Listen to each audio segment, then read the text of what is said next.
বুয়েটের মতো জায়গায় আপনি একটা দেশের পতাকার উপর পা দিয়ে মারা মারা যাবেন কেন? এটা কি আপনার বৈশিষ্ট্য নাকি? এটা কি আমাদের বাংলাদেশের সংস্কৃতি? মর্যাদা নিয়ে চোখে চোখ রেখে বুক চিতিয়ে ভারতের সঙ্গে সম্পর্ক রাখবো, তারপর সে যদি আমাদেরকে অপমান করে আমরা অপমানের জবাব দেব। প্রথম আলো, ডেইলি স্টার নিয়ে আমার বক্তব্য, আপনারা যারা আন্দোলন করছেন তারা আরেকটা পত্রিকা বের করেন না, ভোরের আলো, যাতে প্রথম আলো এমনি মানুষের কাছ থেকে মুছে যায়। আপনি যোগ্যতাকে যোগ্যতা দিয়ে মূল্যায়ন করবেন। পাবলিক মিডিয়া নিয়ে যদি আপনি আপনার সমস্ত শ্রম ঘন্টা ব্যয় করেন তাহলে এটা হচ্ছে বৃথা চেষ্টা। আমি তো আপনাকে উদাহরণ দিয়ে, আমাদের আগের যে দর্শক বন্ধু হান্নান ছিলেন, হান্নান সাহেব যে কথা বলেছে, আমি বরং উল্টোটা বলি, শুভেন্দুকে নিয়ে এত কথা বলারই দরকার নেই, তাহলে তার গুরুত্ব বাড়বে। কারণ শুভেন্দু তার নিজের প্রদেশেই অপাংতেও। গত 19 সালে যা বিজেপির সিট ছিল লোকসভায়, এইবার তার থেকে 60টা কমেছে, সামনে আরো কমবে। তো সুতরাং আমি এগুলো নিয়ে, শোনেন, আমাদের যেটা ঐক্যবদ্ধ প্রয়াস নেওয়ার দরকার সেটা ডক্টর মোহাম্মদ ইউনূস সাহেব গতকাল শুরু করেছেন। এটি যেমন শুভ লক্ষণ, আবার এটির মধ্যে সীমাবদ্ধ থাকলে হবে না, এটি কন্টিনিউয়াস চালাতে হবে। আপনি সংস্কার করেন, যাই করেন, রাজনীতিবিদদের সঙ্গে আস্থা নিয়ে আপনাকে বিপদে পড়লে ডাকলে হবে না। হ্যাঁ, সবসময় ডাকতে হবে। আপনি অন্তর্বর্তী সরকারের ম্যান্ডেটটা কি? ম্যান্ডেটটা হচ্ছে জুলাই 36 গণবিপ্লবের গণ আকাঙ্ক্ষা বাস্তবায়ন। সেখানে জনগণের সঙ্গে সেতু বন্ধন শুধু ছাত্র আন্দোলনের সমন্বয়করা করতে পারবে না, সেতু বন্ধন করবে বিএনপি, জামাত, গণতন্ত্র মঞ্চ সহ সকল বড় ছোট মাঝারি সকল রাজনৈতিক শক্তি।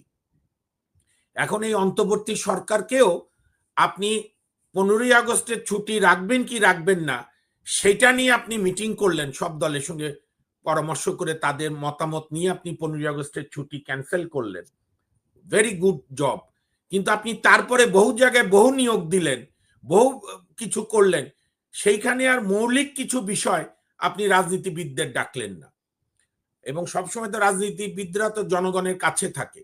আমি এই ক্ষেত্রে আমার সুনির্দিষ্ট প্রস্তাব হচ্ছে, যেটা কালকেও অনেক রাজনীতি ব্যক্তিত্বরা বলেছেন, যে একটা পলিটিক্যাল অ্যাডভাইজার্স কাউন্সিল হবে, বিএনপি, জামাত, গণতন্ত্র মঞ্চ, আপনার ইসলামী দলগুলো, কমিউনিস্ট পার্টিগুলো থেকে নিয়ে একটা 15-16 সদস্যের, যারা আপনার ইউনূস সরকার সাহেব এবং জনগণের সঙ্গে একটা সেতু বন্ধনের কাজ করবে। যেমন সংস্কার নিয়ে এখন আমরা শুনছি যে আমাদের যেমন আইন সংস্কার কমিশন, বিচার বিভাগ সংস্কার কমিশন, তারা রিপোর্ট দেবে, তারপরে আমরা আলোচনা করব। আরে রিপোর্ট দেওয়ার আগেই তো আপনার উচিত ছিল বারে এসে আলাপ করা। প্রত্যেক বারে নারায়ণগঞ্জ সহ, আমার নিজের বার গাইবান্ধা সহ সুপ্রিম কোর্ট আছেই, সব বারে চিঠি দেওয়া যে আপনাদের পরামর্শ।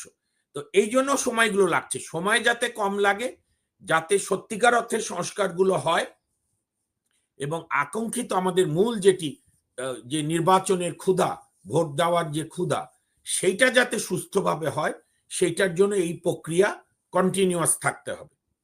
এবং আমি মনে করি যে আপনি এই রিপাবলিক মিডিয়া নিয়ে যদি আপনি আপনার সমস্ত শ্রম ঘন্টা ব্যয় করেন তাহলে এটা হচ্ছে বৃথা চেষ্টা। আমি তো আপনাকে উদাহরণ দিয়ে বললাম এবং আপনি শুনলেন, দীপক বাবুও বললেন যে ভারতের মেইন স্ট্রিম মিডিয়ার উপর ভারতের জনগণই দেখে না। শোনেন, আমি আপনাকে কয়েকটা নাম বলি, নাজমুল স্যার হয়তো দেখেছেন, রবি ভাই হয়তো দেখে থাকেন। ভারতে এইগুলো সো কল্ড মেইন স্ট্রিম মিডিয়ার বিরুদ্ধে লড়াই করেই ওয়ার, স্ক্রল, তারপরে আপনার দা প্রিন্ট সহ স্থানীয় প্রদেশে বহু মিডিয়া দাঁড়িয়েছে, বহু মিডিয়া, বিকল্প মিডিয়া আপনাদের মতো। আপনারা তো টকশো করেন, আর ভারতের ওরা বিকল্প চ্যানেল হিসাবে কাজ করে জনগণের সাবস্ক্রিপশন নিয়ে। ওয়ার একটা চ্যানেল আছে WIRE, ওইটা দেখবেন একদম পুরোপুরি চ্যানেল, তারা সারাদিনের নিউজ দেয়। স্ক্রল আছে, আরো অনেকগুলো আছে, রাবিশ কুমার অফিসিয়াল, তারপরে আপনার হচ্ছে অনেকগুলো, এই যে খুব নামকরা সাংবাদিক ছিল, সাংবাদিক এখনো আছে, অর্থাৎ দত্তের মোজো লাইভ। সুতরাং আমাদের এইগুলো নিয়ে খুব অরিড হওয়ার কিছু নেই, বরং আমাদের যে মূল কাজ, সামনে পবিত্র রমজান আসছে, আপনার যাতে কোনো ব্যবসায়ীরা আবার শয়তানি না করতে পারে, মন্ত্র উপদেষ্টার সংখ্যা বৃদ্ধি করা, দ্রুত কিছু কাজ করা, দ্রব্যমূল্যগুলোকে সহ্য সীমার মধ্যে আনার যত প্রয়াস সেগুলো এই সরকারকে নিতে হবে আমি মনে করি, এবং কন্টিনিউয়াস রাজনৈতিক দল, শ্রেণী পেশার মানুষের সঙ্গে বৈঠক করা, অংশীজনদের সাথে নিয়ে যে কোনো ধরনের সমস্যার সমাধান করব আমরা, এটা আমার গভীর আশাবাদ। ধন্যবাদ। কিন্তু মান ভাই, আমি যে বিষয়টা বললাম আপনাকে, যে যারা অপপ্রচার করতেছে সেইটা দেশের সাধারণ নাগরিক অনেকেই তাদের এই নিউজ গুলো দেখে বায়াসড হচ্ছে, যেটার প্রমাণ আমরা দেখেছি শাহবাগে বিভিন্ন ধরনের আন্দোলন হয়েছে, সিলেটে হয়েছে, সংখ্যালঘুরা ঐক্যবদ্ধ হওয়ার চেষ্টা করছে। তো তাদের এই নিউজ, যেহেতু তারা মিথ্যা নিউজ করছে, তাদেরকে ব্যান করে দেওয়া উচিত কিনা বাংলাদেশের?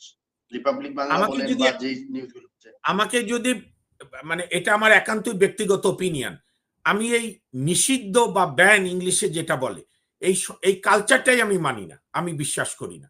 আমার কথা, আপনি আরো বেশি মিডিয়া বানান, এখন তো উন্মুক্ত করে দিয়েছে, আপনি আরো বেশি চ্যানেল করেন, আরো বেশি গুণী ব্যক্তিদের নিয়ে চ্যানেল করেন, ভালো অনুষ্ঠান করেন। শোনেন, এই আপনি আমাদের স্কুল জীবনের মতো জগতে আছেন না যে একটাই টেলিভিশন বিটিভি, মঙ্গলবারে ধারাবাহিক নাটক হয় সকাল সন্ধ্যা, অথবা আমি তুমি সে, শুক্রবারে সাপ্তাহিক নাটক, বৃহস্পতিবারে হীরামন, রাত 8টায় 10টায় নিউজ।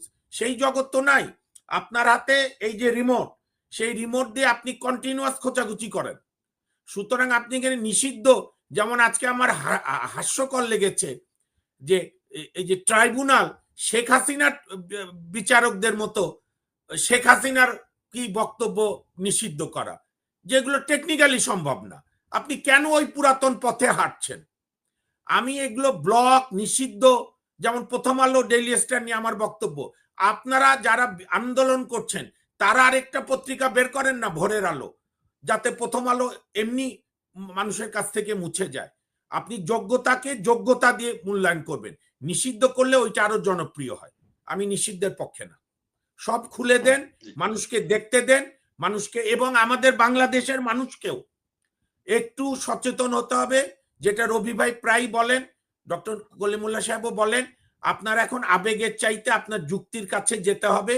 শুধু আবেগ দিয়ে রাষ্ট্র চলে না, সমাজ চলে না, দেশ চলে না। জি, ধন্যবাদ। একজন দর্শক যুক্ত হয়েছেন, আমি প্রশ্নটা নিয়ে আসছি। আমি শেষ করে দিচ্ছি। আর এটা তো সত্যি, আপনি তো ভারত যে আমার প্রতিবেশী, আপনি তো এটা চেঞ্জ করতে পারবেন না। তাহলে আমাদের কি করণীয়? উন্মাদনা এখান থেকেও সৃষ্টি না করে মর্যাদা নিয়ে চোখে চোখ রেখে বুক চিতিয়ে ভারতের সঙ্গে সম্পর্ক রাখবো। তারপর সে যদি আমাদেরকে অপমান করে, আমরা অপমানের জবাব দেব। কিন্তু তাই বলে কোন অবস্থাতে এগুলোকে বলে অতি বিপ্লবীপনা। বুয়েটের মতো জায়গায় আপনি একটা দেশের পতাকার উপর পা দিয়ে মারায় মারায় যাবেন কেন? এটা কি আপনার বৈশিষ্ট্য নাকি? এটা কি আমাদের বাংলাদেশের সংস্কৃতি? আমাদের বাংলাদেশের সংস্কৃতি হচ্ছে পাকিস্তান আমলে খানে চট্টগ্রামে গিয়ে ফজলুল হক চৌধুরীর, সালাউদ্দিন কাদেরের বাপের বাড়িতে শেখ মুজিব গিয়ে, বঙ্গবন্ধু গিয়ে দুপুরের খাবার খেতেন। আমরা এই সংস্কৃতিতে ফিরতে চাই। আমরা এই রাজনীতি আর চাই না যে রবি ভাই এবং ধরেন সালাম ভাই অন্য দল, তারা একে অপরকে দেখলে কথা বলবে না। এটা কোনো সভ্যতা না। আমরা ভারতের সঙ্গে বন্ধুত্ব রাখবো সমমর্যাদা এবং সম আদর্শের, সমতার ভিত্তিতে, চোখে চোখ রেখে। অহেতুক আমরাও বিজেপির ফাঁদে পা দেব না এখানকার ধর্ম ব্যবসায়ীদেরকে উৎসাহিত করার জন্য।